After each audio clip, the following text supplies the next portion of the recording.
여러분 안녕하십니까? 이충건 방송의 이충건입니다. 오늘은 IMF 즉 국제통화기금의 세계 경제 전망, 우크라이나 전쟁으로 경제 성장률을 큰 폭으로 하향 조정했고 국가별 경제 성장률과 정책 근거는 무엇인가에 대해서 말씀을 드리겠습니다. 방송에 앞서 아직 이충건 방송의 구독자가 아닌 분은 동영상 아래 구독과 좋아요를 눌러주시기 바랍니다. 방송 제작에 큰 힘이 됩니다. IMF는 4월 19일 세계 경제 전망 보고서를 통해서 올해 경제 성장률 전망치를 3.6%로 제시했습니다. 이는 지난 1월 전망치인 4.4%보다 무려 0.8%포인트 하향 조정한 수치입니다. 2023년 즉 내년 전망치 역시 3.8%에서 3.6%로 소폭 하향 조정했습니다. IMF는 세계 경제가 신종 코로나와 변이 바이러스로 악화된 상태에서 러시아의 우크라이나 침공이 국제 거래를 교란시키고 유가를 급등시켰으며 식량 공급을 위협하고 불확실성을 더욱 높였다고 지적했습니다. IMF는 통상 4월과 10월에 세계 경제 전망을 발표하고 1월과 7월에 세계 경제 전망 수정치를 발표합니다. 이번 경제 전망의 타이틀 제목은 Wars Affect the Global Recovery, 즉 전쟁은 글로벌 회복을 후퇴시킨다라고 했습니다.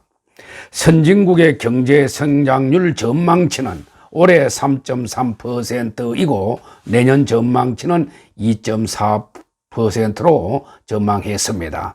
지난 1월에 발표한 전망치인 3.9%와 2.6%에 비해서 각각 0.6%포인트, 0.2%포인트 낮아진 수치입니다.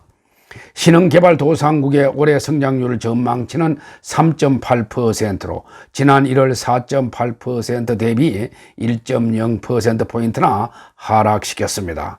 2023년 전망치 역시 4.7%에서 4.4%로 0.3%포인트 하향 조정했습니다. IMF는 리스크 요인으로 전쟁 악화로 공급망이 훼손되고 물가 상승 등 직접 효과뿐만 아니라 러시아 채무 불이행에 따른 위험 등 간접 효과도 확대되고 있다고 했습니다. 국제 유가와 식료품 가격의 폭등, 난민에 따른 사회적 불안, 코비드19 재확산, 중국의 성장 둔화 장기화, 금리 인상과 부채 부담 증가 등의 리스크도 존재한다고 했습니다. 국가별 경제 성장률 전망치를 보면은 미국의 올해 전망치는 3.7%입니다. 이는 지난 1월 전망치 4.0% 대비 0.3%포인트 낮아졌습니다. 유로존은 3.9%에서 2.8%로 무려 1.1%포인트 낮추었습니다. 일본은 3.3%에서 2.4%로, 영국은 4.7%에서 3.7%로, 캐나다는 4.1%에서 3.9%로 하향 조정했습니다. 인도는 9.0%에서 8.2%로, 중국은 4.8%에서 4.4%로, 러시아는 플러스 2.8%에서 마이너스 8.5%로, 독일은 3.8%에서 2.1%로 하향 조정했습니다. 아무튼 이번 4월 전망치에서 성장률이 높은 국가는 인도가 8.2%, 팔라우 8.1%, 사우디 7.6%, 베트남 6.0%, 말레이시아 5.6%, 인도네시아 5.4%, 스페인 4.8%, 중국 4.4% 등으로 높은 편이고, 상대적으로 낮은 국가는 전쟁을 일으킨 러시아가 마이너스 8.5%, 우크라이나가 마이너스 35.0%로 크게 났고, 솔로몬 아일랜드가 마이너스 4.0, 마이크로네시아가 마이너스 0.5%, 브라질 0.8%, 남아공 1.9%, 멕시코 2.0%, 독일 2.1% 등입니다. 직접적인 전쟁 피해를 보고 있는 우크라이나는 올해 마이너스 35.0%의 경제 성장률을 나타낼 것으로 예상되어 가장 큰 폭의 하락률을 보일 것으로 전망했습니다. IMF는 우크라이나 사태로 각국의 인플레이션이 이전 예측치보다 더 오랜 기간 높은 수준을 유지할 것으로 내다보았습니다.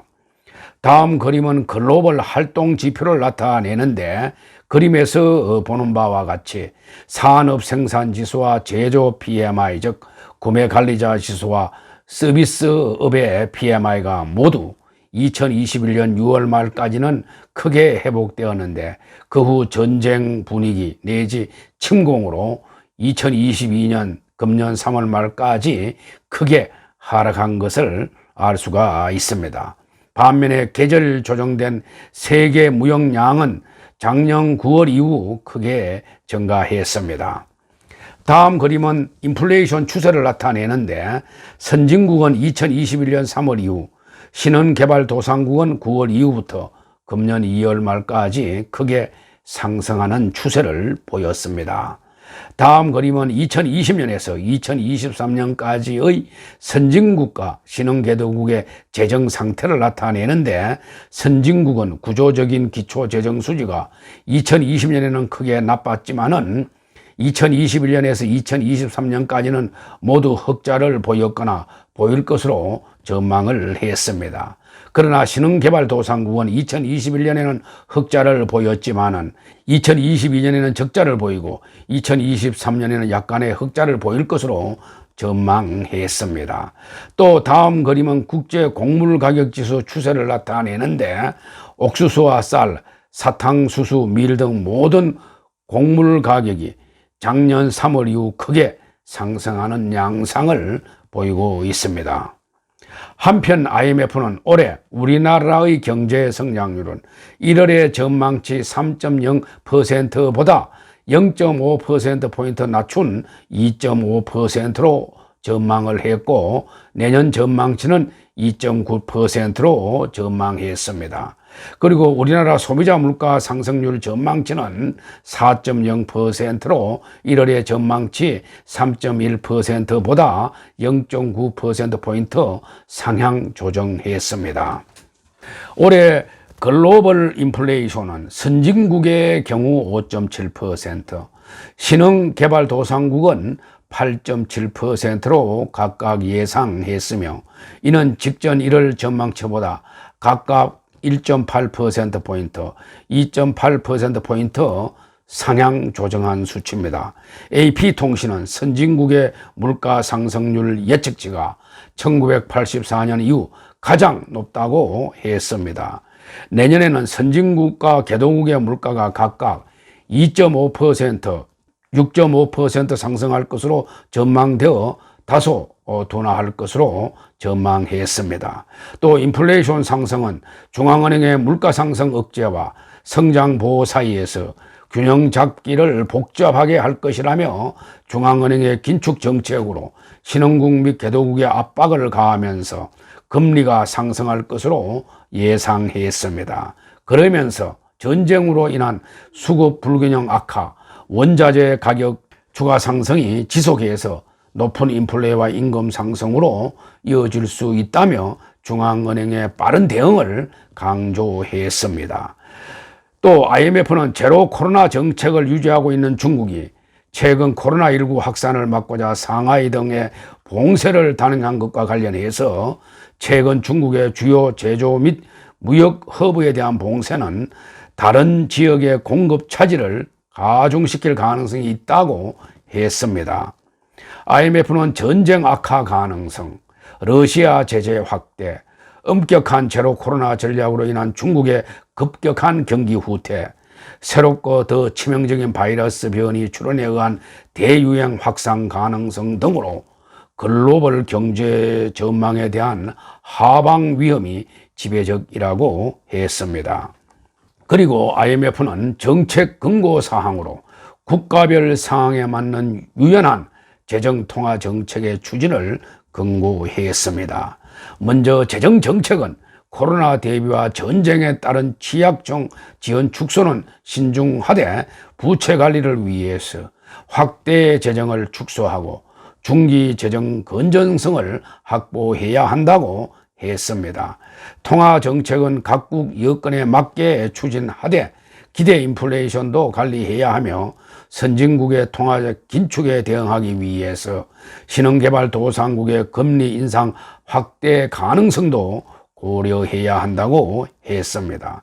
전쟁으로 통화정책과 재정정책의 목표 상충성이 확대되어 정책 당국의 어려움이 가중될 수 있다고 했습니다. 금융정책은 기업 파산과 회생지원 강화, 외채 만기 연장, 환율 유연성 확보, 신흥국 자본 유출 시 예외적 외환시장 개입 등도 고려해야 한다고 했습니다.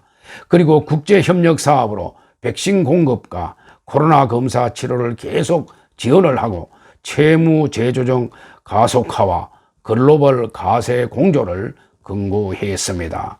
IMF가 항상 주장하는 것이지만은 미래 사회에 대비하기 위해서 디지털화에 대비한 재교육과 고용 안정망 확충, 탄소 가격 설정 및 탄소 감축 목표를 상향하는 등 기후 변화에 효율적으로 대응해야 한다고 강조했습니다. IMF는 여러 국가가 전염병 대유행 기간에 확장 재정 정책을 추진함에 따라서 국가 채무 수준이 사상 최고치를 기록하고 있다면서도 부채 정리 필요성 때문에 취약층에 대한 지출 우선순위를 차단해서는 안 된다고 지적을 했습니다. 또 팬데믹 대유행은 아직 끝나지 않았기 때문에 백신 접종 목표 달성, 검사 치료에 대한 공평한 접근 보장 등 바이러스와 싸울 모든 수단을 정비해야 한다고도 했습니다. IMF는 세계 경제 전망은 주로 러시아의 우크라이나 침공 때문에 심각하게 후퇴했다고 지적했습니다. 특히 세계 경제가 아직 완전히 회복되지 않은 상황에서 전쟁은 경제 성장을 둔화시키고 인플레이션을 가속화시킬 것이라고 했습니다. 지역별로는 러시아와 직접 교역 관계에 있는 동유럽과 중앙아시아가 큰 영향을 받을 것이라고 전망을 했습니다. 아울러 우크라이나 난민이 몰리는 접경지역 국가인 폴란드, 루마니아, 몰도바, 헝가리에도 경제적 압박이 가중할 것이라고 전망했습니다. 식량과 연료 가격 급등으로 인한 저소득 가정의 피해도 우려했습니다. 그리하여 IMF는 가장 시급한 우선순위는 전쟁 종식이라고 조언을 했습니다. 오늘 방송은 여기서 마치겠습니다. 제 방송을 끝까지 시청해 주신 여러분들께 감사의 말씀을 드립니다.